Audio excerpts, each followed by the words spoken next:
Praise the lord. దేవుని ఉన్నతమైన నామమునకు మహిమ కలుగునుగాక. ప్రభు పేరట మీ అందరికీ హృదయపూర్వక వందనాలు. ఈ ఉదయకాలము దేవుని వాక్యాన్ని విందాం. మత్తయి సువార్త 3వ అధ్యాయము 6వ వచనము. తమ పాపములు ఒప్పుకొనుచు యోర్దాను నదిలో అతని చేత బాప్తిస్మము పొందుచుండిరి. ప్రియులరా, ఇక్కడ యోహాను గారు బాప్తిస్మలు ఇస్తున్నాడండి. మరి ఆయన ఎంతో జాగ్రత్తగా ప్రభు మార్గము గురించి ప్రచారం చేసిన వ్యక్తి, అంటే ప్రకటించాడండి. ఆయన త్రోవల్లో నడవండి, ప్రభు మార్గమును సిద్ధపరచండి అంటూ యోర్దాను ప్రాంతమంతా కూడా ఆయన సువార్త ప్రకటిస్తున్నాడు. మరి ఆ క్రమములో చాలామంది ప్రజలు, అంటే యెరూషలేము వారు, యూదా వారు, యోర్దాను నది ప్రాంతముల వారందరూ కూడా అతని ఎద్దుకు వచ్చి బాప్తిసం పొందుకుంటున్నారు. ఎందుకు ఇక్కడ బాప్తిసం పొందుకుంటున్నారంటే వారి యొక్క పాపములు క్షమాపణ కొరకండి.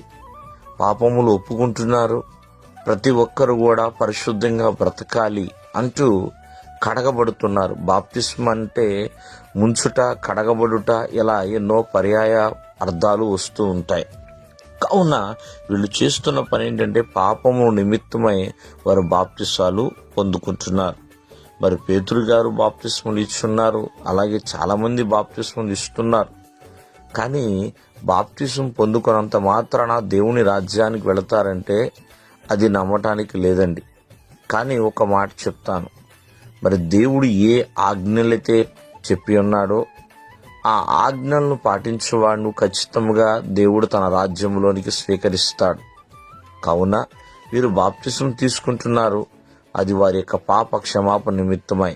మరి బాప్తిసం పొందబోయే ముందుగా మరి ప్రతి ఒక్కరు కూడా మారు మనసును పొందాలి, పాప క్షమాపణ కలిగి ఉండాలి, దేవునిలో ఒక బలమైన తీర్మానం కలిగి ఉండాలి.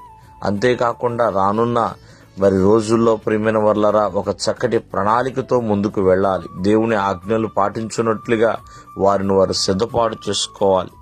కావున మనము సంవత్సరం ఆఖరికి వచ్చేసాం. ప్రియమైన వర్లరా, ఇంకా పాప క్షమాపణ లేని వారిగా జీవిస్తున్నారేమో, ఇంకా పాపములు ఒప్పుకొనని వారిగా జీవిస్తున్నారేమో. ప్రియమైన వర్లరా, ఒప్పుకుని విడిచిపెట్టేవారిగా ఉండాలి. దేవుని వాక్యం సెలవిస్తుంది, అతిక్రమములు దాచిపెట్టువాడు వర్ధల్లుడు అని. వాటిని ఎవరైతే ఒప్పుకుని విడిచిపెడతారో వారు దేవుని యొక్క కనికరాన్ని పొందుకుంటారని. కావున మనకి దేవుని కనికరము కావాలండి, దేవుని కృప కావాలి, దేవుని దయ కావాలి. కావున మరి ప్రతి ఒక్కరూ కూడా దేవుని చేత ప్రియమైన వాళ్ళరా ఆశీర్వదించబడిన జనాంగముగా ఉండాలి. కావున పాపములు కలిగి ఉండుట వలన ఆశీర్వదించబడము. దేవుడు మిమ్మును దీవించునుగాక. ఆమేన్.